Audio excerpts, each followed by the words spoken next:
C'est sa première sortie officielle où on vous dit Franck Biya est parti de X à Y. On a filmé, on a monté dans les journaux et on nous a dit qu'il est parti rendre visite. C'est sa première en 39 ans.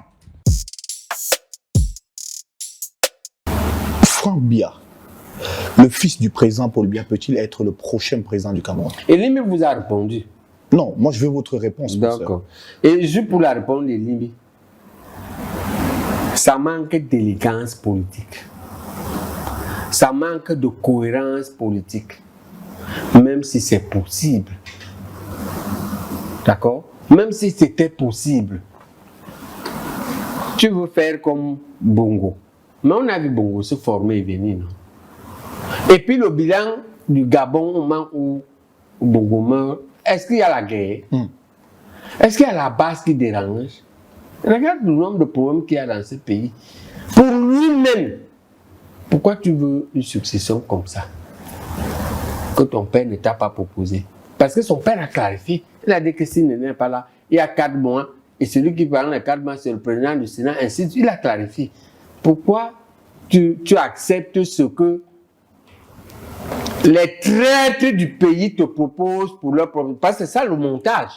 Le montage, c'est quelques lucifériens s'organisent et viennent autour de lui, disent que tu es aussi beau que ton père. Voilà l'affaire. Ce n'est pas que on a vu Franck Biya, même pas, ni en parole, ni en action. C'est ça qu'on voit. Hein?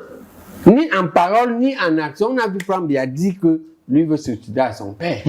Moi, on voit une bande de toutous qui s'agitent et disent que c'est lui. Ni Franck Biya, ni son père, non. Ne se sont encore prononcés. Non, sauf qu'il y a des éléments qui sont sur la place publique et qui ne sont pas démentis. Oui, mais bon, on peut aussi dire que leur nature est comme ça. Est-ce que c'est des gens qui parlent? C'est une culture dans leur famille, on ne parle pas. On peut aussi dire que c'est ça. Mais ce qui est clair, moi j'attends que Franck Biya se prononce pour lui dire que c'est moche. D'accord? Oui. Voilà. Hein? Que tu ne peux pas... tu as vu Eyadema. D'accord. Mais on a vu Eyadema monter, non?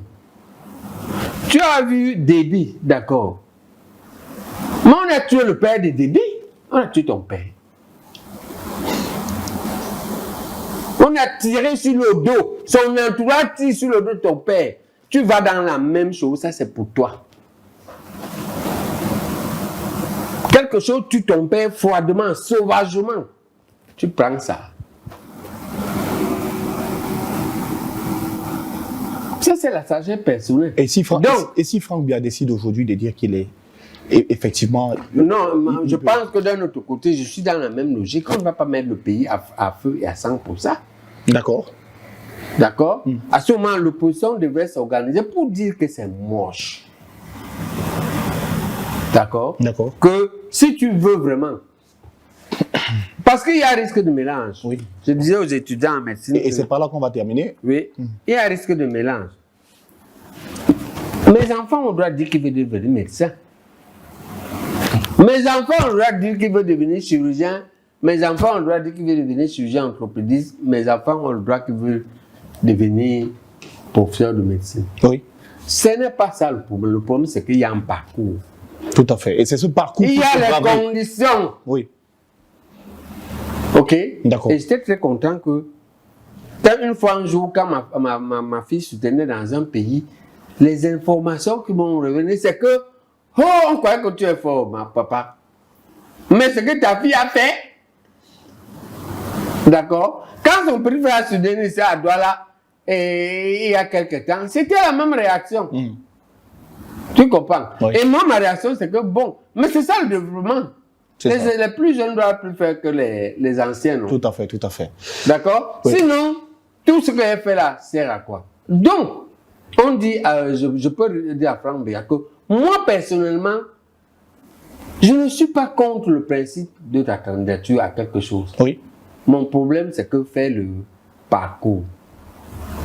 Le parcours nécessaire. C'est ça. Et de manière transparente. Et puis, il reste. C'est-à-dire que la première étape, c'est que il y a les congrès RDPC. Dis à ton père d'organiser.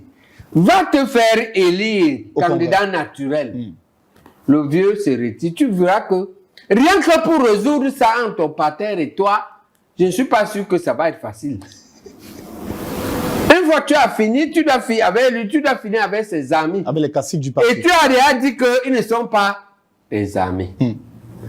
Après ça, tu dois finir avec ta co-génération. Ensuite, de poursuivre l'opposition, oui. D'accord? Même moi, dans le principe, je ne veux pas qu'on mélange, qu'on empêche.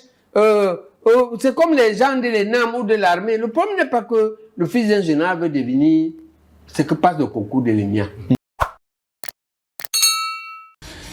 Paul Biya n'est pas, je sais pas, on dit toujours qu'au cordonnier est toujours mal chaussé.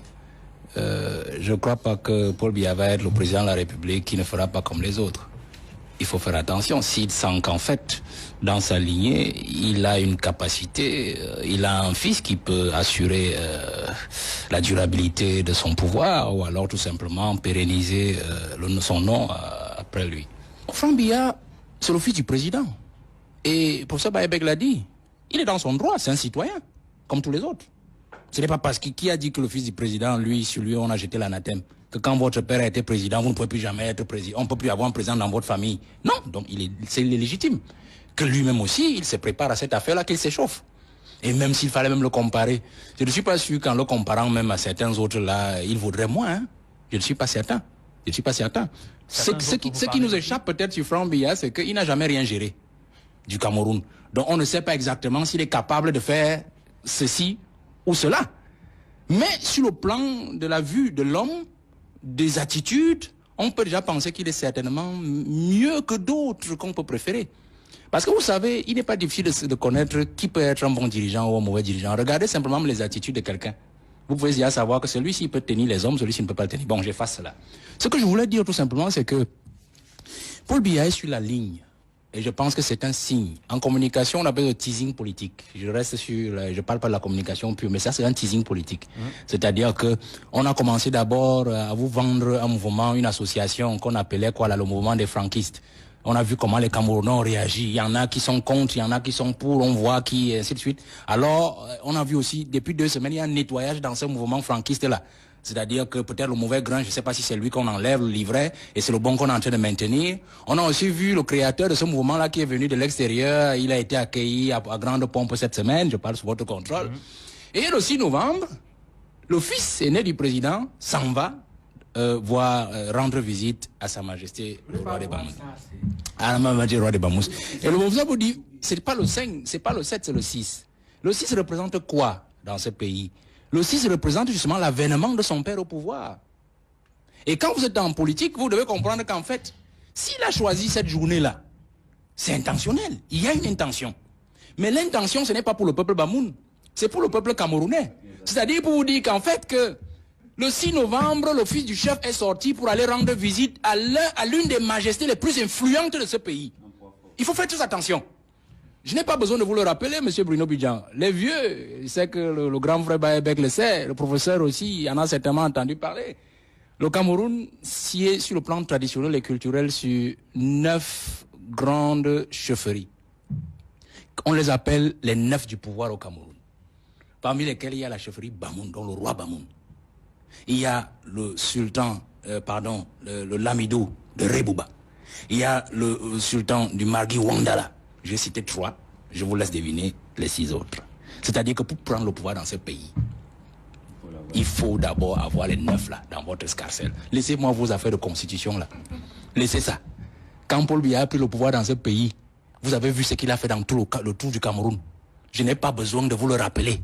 Il est passé dans toutes ces 9 chefferies là. Dieu seul sait ce qu'on lui a donné là-bas. Dieu seul sait ce qu'on lui a enlevé. Moi, je n'étais pas là. Mais l'histoire nous renseigne qu'il est passé par là. Il faut faire très attention. Donc, le fait que le fils du président aille là-bas ne peut pas être anodin. De deux, c'est que, vous voyez Franck Biya, je ne sais pas si vous vous rappelez d'une chose, c'est sa première sortie officielle depuis 39 ans que son père est au pouvoir. Moi, je ne sais pas pourquoi vous voulez passer cela sur le boisseau. C'est sa première sortie officielle où on vous dit, Franck Biya est parti de X à Y, on a filmé, on a monté dans les journaux, et on nous a dit qu'il est parti rendre visite, c'est sa première, en 39 ans. Ça ne peut pas être anodin. Ça ne peut pas être anodin. Je passe là aussi. Chacun va analyser. Donc je voudrais sortir en disant que Franck, il est dans son bon droit.